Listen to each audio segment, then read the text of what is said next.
Hey guys, it's October 26th, 2009, so that makes it 3 weeks for me on testosterone. Um, I'm not sure how long this video is going to be. I've made a couple already trying to not babble and ramble on a whole bunch, and also not to play with my hair, but I can't apparently stop doing that. That's what happens when it gets too long. Not that this is really long, but when it gets beyond the short hair stage, like the wicked short hair stage, I start playing with it. Alright, so I'm gonna calm down and behave myself. Anyway, I have to say, I noticed that I've become a little bit more antsy, since starting testosterone. I don't really know if it's because of testosterone or if it's other stuff in my life that's causing that, but I definitely have become more antsy, and I have been sleeping less. Not like sleeping less, I don't need as much sleep, but sleeping less, I can't fall asleep at night. So that's been really aggravating. Although I fell asleep without a problem when I was at Wyatt's house this weekend visiting. But I think I was just exhausted, like so exhausted at that point that I just kind of passed out rather than just going to bed. Um, anyway, so physical changes. My face is really oily, which is really not pleasant, but whatever. I'm starting to break out a whole bunch, like right here and right here. I'm not gonna close up or anything, because that's gross. My nose is wicked oily, which is kind of terrible. It's never been like that before, and like my sunglasses are still doing the thing where they slide down. Put the sunglasses on, and I'm driving along, and then I'm like, oh, they're down here. Just really not. First of all, it's uncomfortable, and second of all, it's terrible to look at. And I am really vain, and would like to look, reasonably hot, because I'm sexy.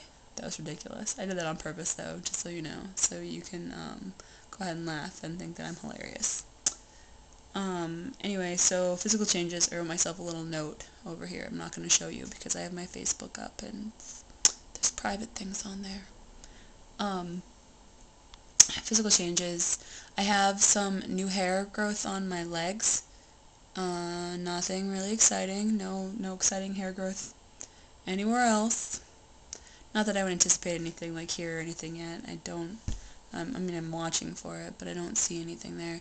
I feel like there's some slight change in my face. Nothing with any significance, really, but I don't know if it's just because I've been staring at it in pictures, more so than usual. Because I usually look at my face a lot, but more so than usual. I've been looking at it and trying to see if there's any difference. I don't know if I'm just looking at my face so much that I'm convincing myself that there's a change, or if there might be a change, and it's just so subtle that I can't figure out where or what it is. I wanted to talk about aggression and just anger in general. Not to say that I am like super like aggro or anything right now. It's just that I've noticed that I get angrier more easily. Like things that I would try to ignore before just piss me off. Like I used to go out places with Lisa, and I would get looks from people, and she started to notice, and I would just be like, yeah, whatever. It's no big deal. Whatever. I don't care. And like now I'm angry that they're looking at me and deciding to judge me, and I do think that a lot of the time they're looking at me and they're like, I don't know if that's a boy or a girl. I don't know if I should want to have sex with that person. Which that seriously is what I think is an issue, especially for a lot of men. They're not sure whether or not they should want to fuck me. Which is really irrelevant because they're not gonna get any of this. Anyway. And then there's the middle-aged women who give me weird looks. For the most part, women are pretty chill. In general. It's the middle-aged, like, soccer moms who are just, like, terribly disgusted by me for no apparent reason. I don't know if maybe they don't know if they want to have sex with me or not. I mean, I really like thinking that that's the issue, so that I'm just not absolutely furious all the time. But I'm still actually a lot more angry than I used to be about it, and I'm not sure how to deal with that. I noticed when Wyatt and I went to the Museum of Science with the kids that people treated us like shit.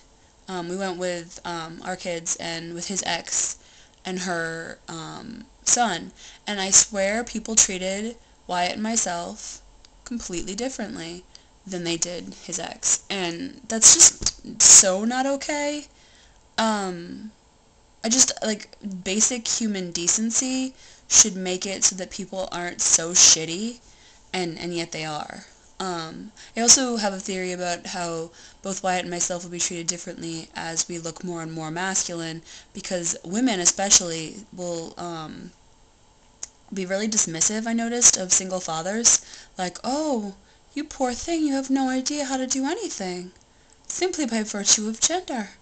Which is really not fair, and it's always made me really angry. Also, when single fathers are, like, treated like there's something special about them simply because they are taking care of their children. But I can anticipate this, and don't anybody think that I won't say something like, well, when I pushed her out of my vagina, when they try to be really dismissive of me and act like I'm an idiot. And I don't really feel as though I wouldn't say something like that. Just because it happens in my head, that sort of comment, and more frequently I'm unable to not say it, which could be problematic. Wyatt says I'm likely to get my ass kicked if I'm not careful, because some dude is gonna come kick my ass when I say something nasty to his girlfriend. Well, it's not nasty, but like when I say something to her for being a jerk. Also, I am finding that I am more interested in men than I had been before. I'm especially, unfortunately, I guess, interested in, sexually, I suppose, in other trans men. I mean, I was interested in trans guys before. I dated a trans guy who, I was really into at the time, and, like, there wasn't an issue there. Like, I didn't date him and go, oh man, you're transitioning. I have some identity that, like, doesn't allow for that. I just, like, am really interested in certain trans men. Not Wyatt. He's my buddy, right? We're like this, but platonically, okay? Although his mother totally thinks we're having sex. That aside. I'm really rambling right now, and I should probably stop this. I did not sleep last night. I think I got a combined total of about 2 hours of sleep. And so, like, none of that was restful sleep, because it was like 10 minutes, and then I was awake for an hour, and then a couple minutes, and then it was terrible. I don't really think medicine really would, like, any sort of sleep medication would make a difference either, because I don't think that it's related to something that would help. And I've taken sleep stuff in the past, and I always wake up, like, it's even harder to get up in the morning than it would be if I didn't sleep very much. And I mean, I already am battling to wake up in the morning. So I feel like maybe that wouldn't really help. So my next appointment is in a week. I have my 1-month follow-up appointment, so I get, like, a blood draw and stuff. And hopefully my dose will go up. And I already did one injection myself, so I'm hopeful that my doctor will just okay me to be able to do them at home, because I had zero problem with doing the injection myself. I am really not squeamish about needles. So I feel like as long as I can do it fine. She basically said that before when we had talked, so hopefully I go up, hopefully I can do it myself, because especially as the weather gets grosser, I'm going to be less and less able to get into the city, especially twice a month. That's really frequently, and sometimes it could have ended up being, like, I suppose, like, 3 times a month, if it fell in the right way. My voice does not, I mean, it might sound a little different right now, but I don't think it really sounds that different. It's a little tiny bit squeaky when it doesn't sound like this. This, I think, is a cold. I spend a lot of time clearing my throat. And I think it's just because it feels like there's something in there. I suppose Wyatt said, and jokingly, that it's, it's your Adam's apple growing, and I was like, yeah, well, whatever. Because I know, but it still feels like there's something I need to clear out of my throat. I have a little bit of a cold, though, and so that's screwing with my voice, plus the little bit of squeakiness. is really making for an attractive sound. I had a little bit of an issue reading to Zoe earlier. I had to stop after like 20 minutes, and usually would read for like 45 minutes, so that was kind of intensely unpleasant. A little bit of body fat redistribution, nothing significant, I can tell, but it's not probably anything anybody else would really be able to tell unless I was naked. And I'm not getting naked for the camera just yet. So yeah, I guess that's about it. So I will update again on the 2nd. Bye!